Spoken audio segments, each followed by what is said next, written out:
The recent NBA trade deadline was a lot of fun, and now with most of the guys having gotten some games in with their new teams, I thought it'd be fun to look at how all these trades are working out. If you guys like the content, smash the like button, smash the subscribe button.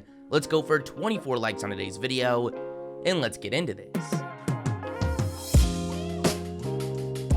Today's video is sponsored by PrizePicks, a player prop site that's actually legal in most US states. They just give you lines for certain players, you pick over or under, and boys, we have been getting so close on our entries. It feels like every week we're just one shy, but today is the day. And funny enough, I'm actually doing all people featured in this video, which was actually a coincidence. Before even looking at the lines, I knew I wanted Harden's over. Looking at all his different lines, I ended up going with a combination of points, rebounds, and assists. I thought about adding correlation and taking one of his teammates' unders. I just couldn't decide who. Then I went with Sabonis' over on points. His line was just too enticing at 17.5. Then lastly, you know I needed 3-pointers made. McCollum has been jacking them up in New Orleans. Give me over 2.5. That's a big line for sure, but it's my favorite out of this category. Usually we do 4 legs, but we need to get the momentum going, so we're keeping it simple at 3. If all this hits, my $20 entry becomes $100. And if you want a free deposit match up to $100, go to the link in the description or use code JIMMER. Also, go ahead and send me your picks. I'll tail them tonight. Thank you PrizePicks for sponsoring today's video. Let's start things off with some trades that went down in the days or weeks leading up to the deadline. The first semi-big trade we saw was the Atlanta Hawks deciding to move on from their top pick in 2019, Cam Reddish. A tough decision given how much potential he had coming into the draft and the potential he showed in spurts with the Hawks, but a decision that made sense given their current books and the situation they're going to be in with guys like DeAndre Hunter needing a new deal in the near future. Now this trade has gotten a little weird since. The Hawks received Kevin Knox, who was truly a throw-in despite being a top pick in 2018, along with a protected first. They gave up Cam Reddish, Solomon Hill, and a 2025 second rounder. Now what's weird about this trade is Reddish's role in New York, or really lack thereof. We didn't see him take the court for the Knicks till his 5th game on the team. In that game he played just 5 minutes. In the next 6 games, he would appear in just 2 games for a combined 15 minutes. This really had everyone asking, why would they even bother making this trade in the first place? We ended up getting some answers. Apparently Knicks head coach Tom Thibodeau was not a fan of this deal. With them trading away Knox, who wasn't even in the rotation, he didn't feel the need to take away minutes from anyone to fit in Reddish. You would think the front office would have a little bit more communication with him before this deal went down. One of the weirdest scenarios we've seen in a minute. Now as of recently, we've actually seen him step up into a slightly bigger role. In the last 8 games, he has averaged around 15 minutes, but it really hasn't been pretty. He's averaging 6 points, shooting 38% from the field and 24% from 3. The timer is really taking for Reddish. It's sad, given how just exciting he was as a prospect just a couple years ago, but we can't wait around forever. It's definitely going to be interesting to see where he fits in this team going forward. Then we saw a trade that I think most anyone that had half a brain cell was a little confused by, and that was the decision by the Blazers to move on from both Norman Powell and Robert Covington in favor of Eric Bledsoe, Justice Winslow, Keon Johnson, and a future 2nd round pick. A tough pill to swallow given what it took to get these two in Portland and seeing the success Gary Trent has been having since getting traded for Powell at last year's deadline. The second this trade happened, in my eyes, Damian Lillard was gone, but as of right now, it does appear his loyalty hasn't wavered, but I'm not sure if I necessarily believe that.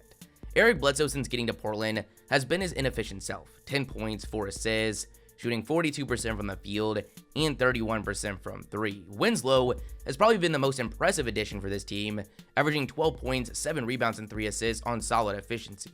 I really think he can still bring a lot of value in this league, with what he can do on both ends, especially with him still having another year on his deal, getting just $5 million.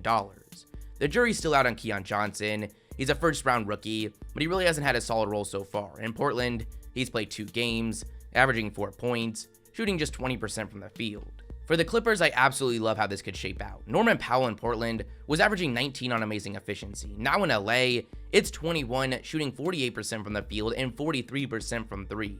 He's on a pretty decently sized contract, getting $20 million 4 seasons from now, but I'm still really confused by his implied value in this trade. The Clippers might not be in the best spot for this season, but with Kawhi Leonard, Paul George, and Norman Powell, 3 great two-way wings locked up for the next 2 years, they should be in a great position going forward.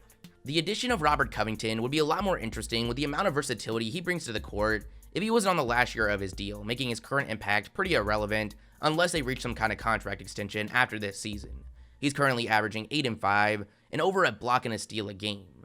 2 days before the deadline, we saw some pretty big trades go down, the first of which was the Blazers, fresh off that Norman Powell trade, deciding to trade away someone that's been a staple of their franchise for the last 6 years, CJ McCollum.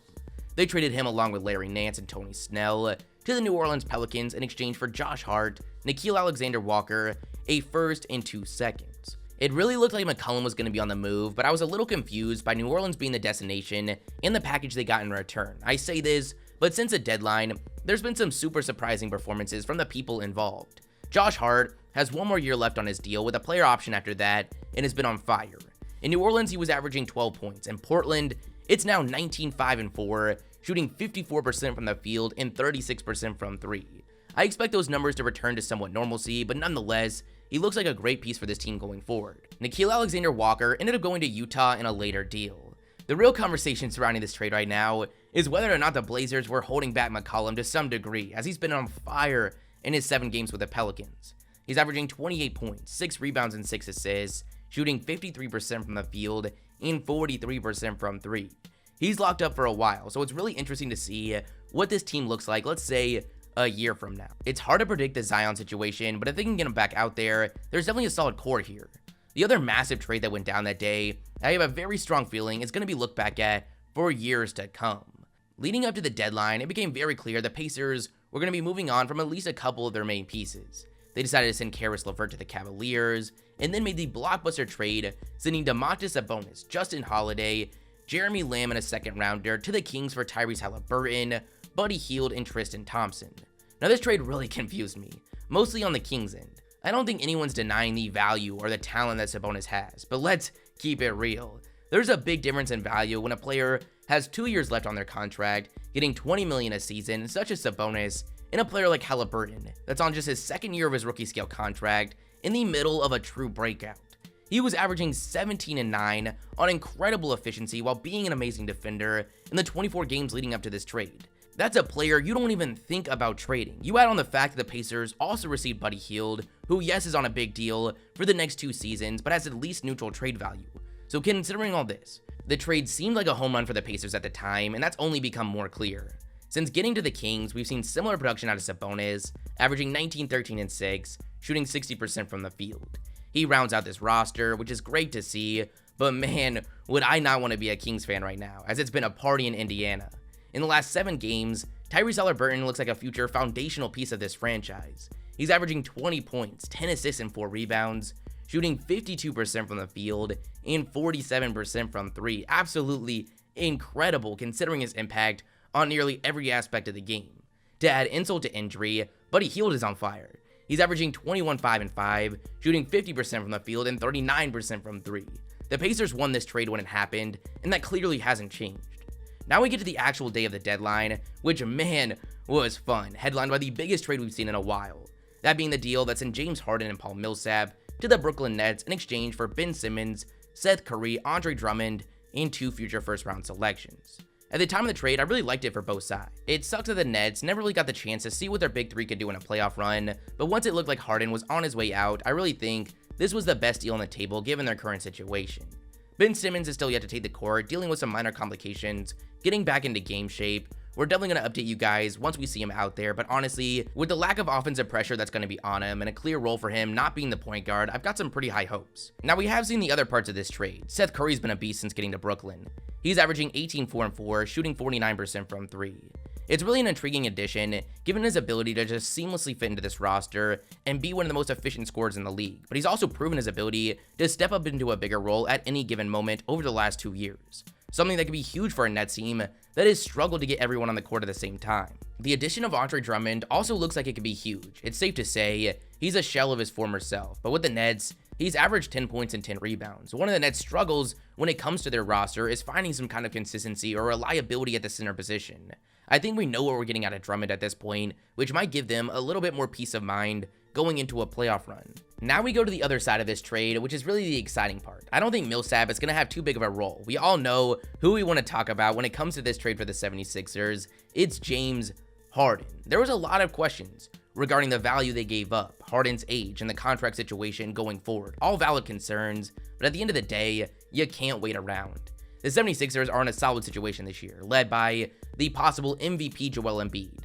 When your biggest concern is probably perimeter shot creation and playmaking, you can't sit on your hands and waste an MVP caliber season from Embiid when you have the opportunity to get a deal like this done. On paper, it's definitely been a down year for Harden, but I think we need to look at this trade as a clean slate for him this season. And man, has he looked good. In his 2 games, he's averaged 28 points, 14 assists, and 9 rebounds, shooting 58% from the field and 57% from 3. In both these games, the 76ers have won in dominating fashion, something I have a feeling we're going to see a lot more from this point on. Obviously, the outlook of this trade is still heavily dependent on seeing Ben Simmons on the court, but as of right now, I still think this trade is a win-win. There was definitely a few other really interesting trades that went down. One that really caught my eye was the Hornets giving up Vernon Carey, Ish Smith, and a second rounder for Montrezl Harrell. I thought this was a great move, giving up a group of pretty irrelevant assets for a player that could address what's been this team's most well-reported flaw.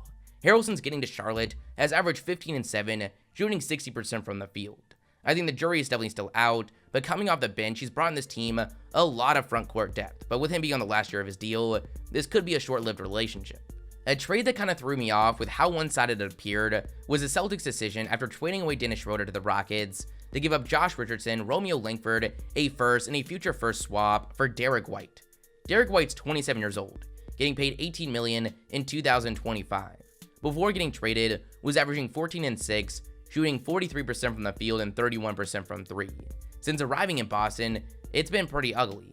He's averaging 11 3 and 3, shooting 39% from the field and 25% from 3. It was clear they needed to find a point guard, but this looked like a pure desperation move, and I'm not very confident it's going to work out given the size of his contract. For the Spurs, it doesn't look like those players are going to get much run, so walking away with those picks makes it a very solid deal on their end. There was a lot of little trades that went down, but the last decently sized one I want to mention is the deal that saw Kristaps Porzingis and a second rounder go to the Washington Wizards in exchange for Spencer Dinwiddie and Davis Bertans. At the time, all I really saw was 2 bad contracts just got traded for 1 bad contract and a second rounder. Seemed like a waste of everyone's time, but if Spencer Dinwiddie's recent performance is any indicator of things to come, maybe I'm off. In the 44 games he played this year with the Wizards, it was terrible. He averaged 13, 6, and 5, shooting 38% from the field and 31% from 3. He had his moments, but inconsistency killed him. Now in Dallas, he's averaging 14, 3, and 3, shooting 64% from the field and 46% from 3, obviously on a much smaller sample size. My concern with him, as I just kind of mentioned, is we've seen this over and over again. He has these solid stretches that confuse the league of his value. Hopefully with the Mavericks comes more consistency, but only time will tell. Davis Bertans has actually looked pretty solid. I've always been super confused with what happened to him. In the 2020 season, he was a beast, averaging 15, shooting 42% from 3 on 9 attempts a game. It felt like every other night he was catching fire, hitting back-to-back damn near logo threes. He gets this big contract extension and just hasn't been the same. With Washington this year, he was averaging less than 6 points, shooting 32% from 3. Since getting to Dallas, at least it's nice to see him getting some solid time. He's averaging 10 points, shooting 39% from 3 on 7 attempts a game. His contract isn't pretty, there's no doubt about that, but neither was Porzingis's. Now, Kristaps is yet to take the court with the Wizards, but I think it should be pretty fun to pay attention to his debut. This was a lot, hopefully you guys enjoyed. Who do you guys think was the biggest winner since the deadline? Tell me your thoughts. If you guys like the content, smash the like button, smash the subscribe button, and I'll catch you guys next time. Peace.